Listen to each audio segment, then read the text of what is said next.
Hi there friends, today I'm gonna be making a face mask and I haven't really had that much time to film, so I decided to make this video while I was making this order. It's for tomorrow, so I had to finish the order today. It's 100% polyester.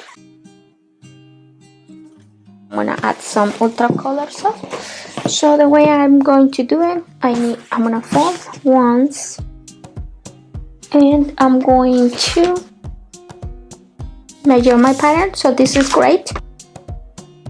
I'm gonna fold it one more time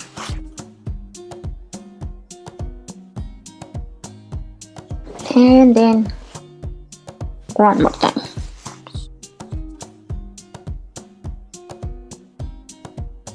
If I cut it right now, I will have 4. So what I'm going to do is I'm going to double it up.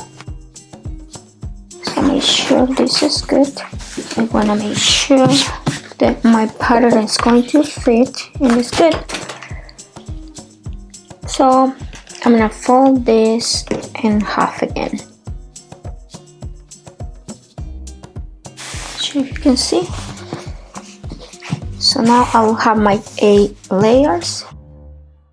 So I'm gonna place my pattern and I wanna make sure that it fits before I start cutting. So I'm gonna pull it a little bit more. Okay, just make sure it fits completely. Good. So I'm gonna put my pattern right here. And it's good like that. So we're gonna cut now.